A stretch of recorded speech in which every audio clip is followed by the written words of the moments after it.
Assalamualaikum warahmatullahi wabarakatuh. Perkenalkan, nama saya Muhammad Hafiz Tanjung, guru fikih MTSN Karo sekaligus mahasiswa PPG dalam jabatan batch 3 tahun 2025 dari LPTK UIN Sunan Gunung Jati dengan NIM 5252110062. Pada hari ini Selasa 7 Oktober 2025 saya akan melaksanakan praktek pembelajaran untuk uji kinerja di kelas 7 MTSN Karo dengan materi tayamum. Video ini dibuat untuk memenuhi salah satu syarat kelulusan uji kinerja PPG. Terima kasih. Assalamualaikum warahmatullahi wabarakatuh.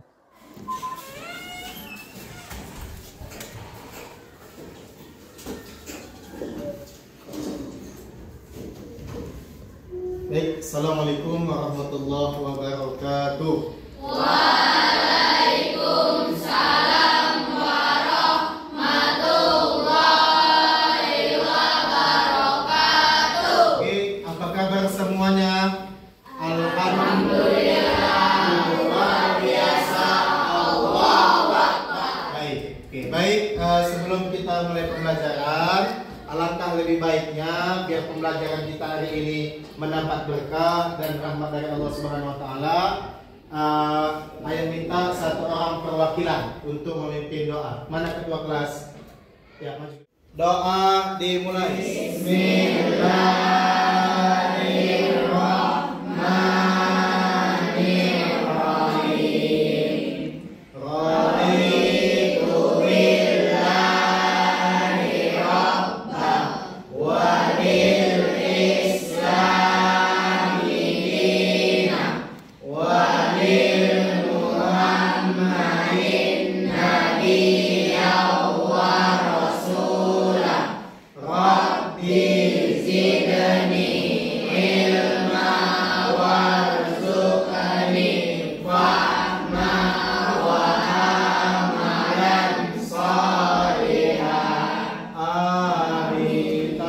Pembelajaran ya, alangkah lebih baiknya ayah periksa dulu absen kehadirannya. Yang dipanggil namanya bilang hadir. Paham? Baik. Aji Al-Sahira, alhamdulillah hari ini ya hadir sebanyak 30 orang ya. Yang sakit dua orang ya, yang tadi tidak hadir dari awal. Yang kedua izin ketika jam pelajaran. Baik nakku.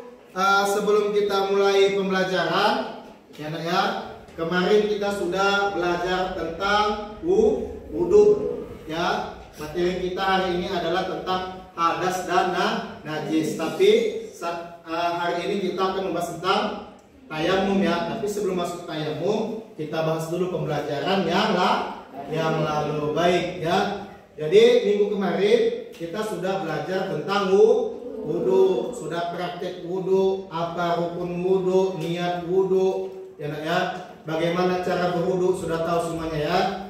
Oke, bagaimana niat berwudhu sama-sama? Nawaitu wudu'a li rafil hadasil asghari fadlillahi ta'ala. Oke, baik. Ya, ada rukun wudhu, ada sunnah wudhu. Paham semuanya?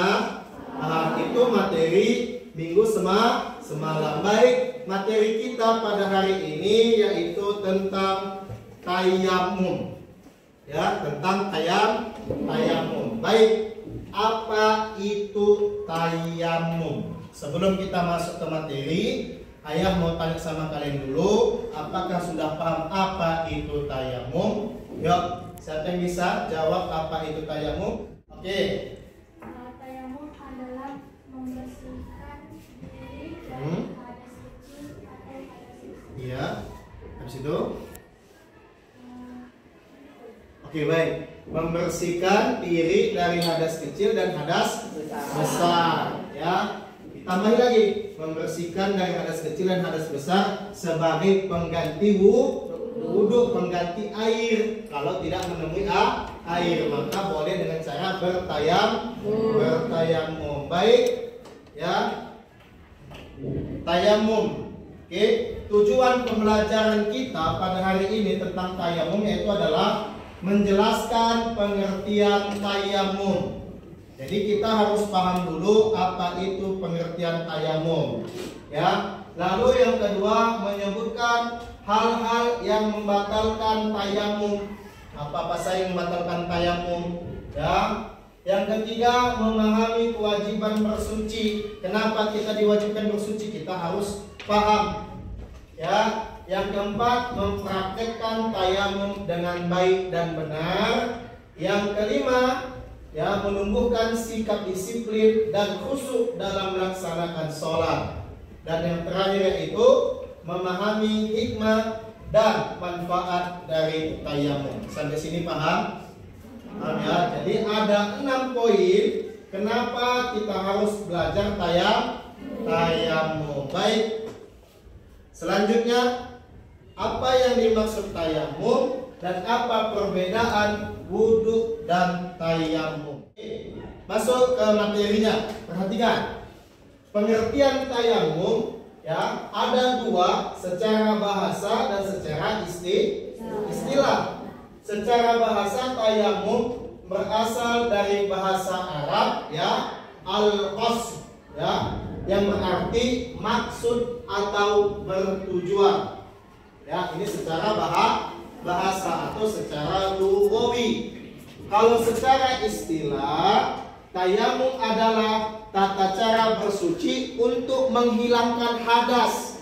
Hadas terbagi menjadi 2, hadas kecil dan hadas besar, ya. Dengan cara mengusap wajah, ya, al-wajhun, mengusap wajah, dan kedua telapak tangan. Yang dikatakan telapak tangan dalam wudhu dan tayamum itu dari sini sampai sini, ya. Paham, ya? Baik. Telapak tangan mengusap debu atau tanah yang suci sebagai pengganti wudhu atau mandi. Maka yang digunakan untuk tayamum itu adalah debu, bukan air, karena kita tidak mendapatkan air. Inilah pengertian tayamum. Sampai sini paham? Paham. Baik, ya. Selanjutnya, dalil tayamum, ya, sudah jelas dalam Al-Quran surah An-Nisa ayat 43, yang artinya, hai orang-orang yang beriman, janganlah kamu sholat sedang kamu dalam keadaan mabuk, sehingga kamu mengerti apa yang kamu ucapkan, ya, sampai kepada al-akhir, ya, sampai kepada yang terakhir. Ini adalah dalilnya, dalil tentang tayamum surah apa? An-Nisa ayat berapa? 43.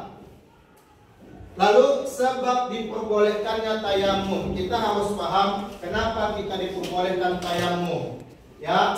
Yang pertama kita lihat dari kondisi lingkungan, ya. Yang kedua kondisi lain yang mendesak. Cuaca yang sangat dingin sehingga penggunaan air untuk bersuci dapat mendatangkan mudarat atau bahaya, atau membahayakan kesehatan, adanya hewan buas, atau gangguan lain yang membuat seseorang tidak berani mengambil air meskipun ada. Jadi ini kondisi lingkungan, ya. Misal kita kondisi sakit, jadi kalau kena air nanti tangan kita atau muka kita malah bikin kita sakit, maka dibenarkan kita untuk bertayamum. Yang kedua, adanya hewan buas atau gangguan lain yang membuat seseorang tidak berani mengambil udara, mengambil air. Maka misal kita ada air ini, ya, airnya jauh, tapi di dekat air itu ada serigala, ada hewan buas, ya, ada ular, ada harimau, maka kita diperbolehkan bertayamum dengan kondisi lingkungan. Lalu kondisi yang lain, ya, takut hadisnya waktu sholat. Ini bisa, ya. Contohnya lagi mendesak, takut nanti habis waktu sholat adalah daripada langsung tayamum. Ya, tidak bisa mengambil air karena tidak adanya alat atau teknologi untuk mendapatkan air dari dalam tanah. Biasanya air itu di dalam tanah kan, tidak ada alat untuk memompanya. Apa namanya? Sumur bor ya, ada bornya. Nah, boleh dengan cara bertayamum. Inilah sebab diperbolehkannya tayamum. Paham sampai sini? Baik. Selanjutnya, oke, ini adalah syarat tayamum. Ya, ada syarat tayamum adalah 5. Ada 5 syarat tayamum. Yang pertama adanya uzur. Uzurnya harus jelas, sakit, perjalanan, dan tidak bisa menggunakan air. Ya, kalau kita sakit dalam perjalanan boleh bertayamum. Lalu masuknya waktu sholat, ya. Ini masuk waktu sholat, sudah berusaha mencari air menggunakan debu atau tanah yang suci, bersih serta mengetahui tata cara yang benar sesuai dengan syariat. Baik, debu yang digunakan harus memiliki gobar, ya, seperti kapur, pasir, dan bukan debu yang sudah dipakai sebelumnya. Nanti kita bakal praktek bertayamum yang baik dan benar. Baik, ini syarat tayamum ada 2, sakit dan dalam perjalanan atau takut habis waktunya sholat. Ya. Selanjutnya rukun tayamum. Ini adalah hal yang paling penting dalam melaksanakan tayamum, baik itu wudhu, tayamum, sholat, ini harus ada. Kalau tak ada rukun ini, maka tak sahlah tayamumnya, tak sahlah wudhunya, tak sahlah sholatnya. Apa rukunnya? Yang pertama, niat tayamum. Ya, bagaimana niatnya? Kita harus tahu. Dah. Yang kedua, mengusap wajah. Wajah ini yang disebut wajah begini. Ya, ini wajah. Sudah. Lalu mengusap kedua telapak tangan sampai siku. Sudah. Setelah itu dilanjutkan tayamum ya, cuma 2 ya. Cuma niat, wajah dan tangan. Itu adalah rukun tayamum. Baik. Ini rukunnya. Selanjutnya sunnah tayamum. Ya, sunnah tayamum itu ada 5. Ya, yang pertama membaca bismillah, bismillahirrahmanirrahim, baca niat. Yang kedua meniup. Setelah diambil, ditiup, itu termasuk sunnah. Ya, lalu apa lagi? Menampar debu. Ya, ini artinya menampar debu. Baik, setelah menampar debu, lalu merenggangkan jari, mengambil debunya, termasuk kepada sunnah. Lanjut, mendahulukan yang kanan, ya, yang kanan daripada yang kiri. Baik, inilah sunnah tayamum. Baik, selanjutnya hal-hal yang membatalkan tayamum. Hal-hal yang membatalkan tayamum itu ada 3. Yang pertama, semua hal yang membatalkan wudhu, mau kentut, mau apapun itu yang selama membatalkan wudhu, maka batal juga tayamumnya. Lalu yang kedua, menemukan air sebelum sholat, udah tayamum, tiba-tiba turun hujan, maka batallah tayamumnya, diganti dengan wudhu dengan air. Yang ketiga, murtad atau keluar dari agama Islam. Inilah hal-hal yang membatalkan tayamum. Baik, sampai sini paham? Paham? Ada tidak pertanyaan? Oke, baik. Silakan semuanya berdiri. Berdiri semuanya. Kita bakal praktek bertayamum yang baik dan benar sesuai dengan rukunnya. Ya. Yang pertama, niat. Maka kita harus hafal dulu niatnya. Bagaimana niatnya? Nawaitu tayammuma li istibahatis sholati fardhu lillahi ta'ala. Bagaimana prakteknya? Perhatikan ke depan. Lihat seksama. Pertama, kita masukkan kepada rukun dan sunnahnya. Sunnahnya Bismillahirrahmanirrahim. Nawaitu tayammuma bi istibahati sholati fardhon lillahi ta'ala. Ambil debunya, renggangkan tangannya, ya jarinya, ambil, hembuskan. Ya, setelah dihembuskan perhatikan ke depan, lalu buat ke mukanya. Ya. Oke, boleh dari atas, boleh begini pun boleh. Yang penting wajahnya kena debu. Setelah diambil di sini, ya pindah ke tempat lain. Ambil debu yang kedua, baru hempaskan. Kan hempas termasuk kepada sunnah. Setelah dihempaskan, lalu kenakan ke tangannya. Perhatikan, kena ke siku, lalu putar, lalu buang. Ya, perhatikan, ini kena semuanya. Ya, ini kena semuanya, lalu putar. Sudah? Selesai yang kanan, apa perlu mengambil debu? Tidak usah, langsung saja. Perhatikan sama lagi. Sudah? Kena ke siku, putar, baru buang. Maka selesailah tayammumnya. Sampai sini paham? Bisa kita praktekkan? Oke, baik. Ayah minta dari kalian ini kita buat 3 kelompok saja. Ini kelompok 1, kelompok 2, kelompok. Untuk kelompok yang pertama, silahkan maju. 1 orang. Ya. Oke, ini temannya, perkenalkan dulu namanya siapa? Oke, ini dari kelompok 1 kenalan. Perkenalkan, nama saya Kelompok saya perwakilan dari kelompok akan mempraktekkan akan mempraktekkan cara bertayamum. bertayamum. Oke, baik. Perhatikan, ini kelompok 1 boleh didengar ya.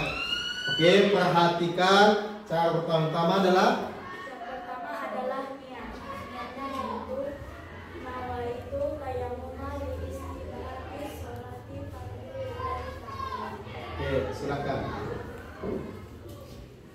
Oke, perhatikan apakah sesuai dengan rukun dan sunnahnya.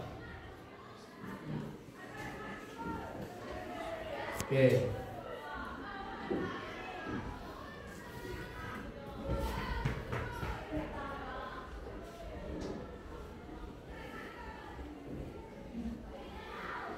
Oke.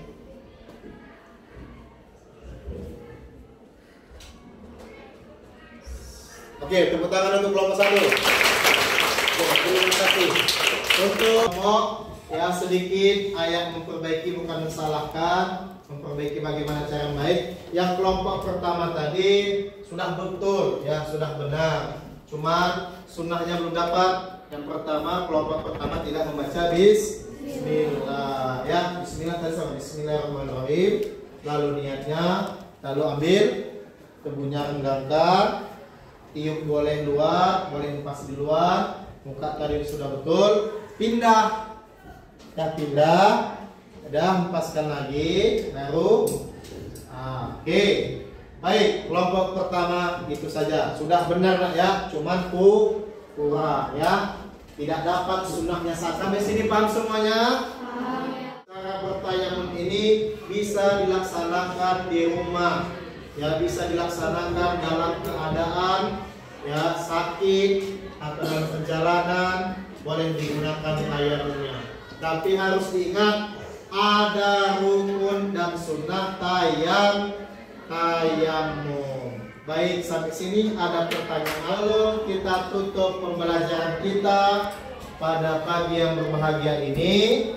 Enak ya, ayah mau bertanya dulu sama kalian sedikit. Apa rukun tayamum? Sebutkan rukun tayamum yang pertama. Terus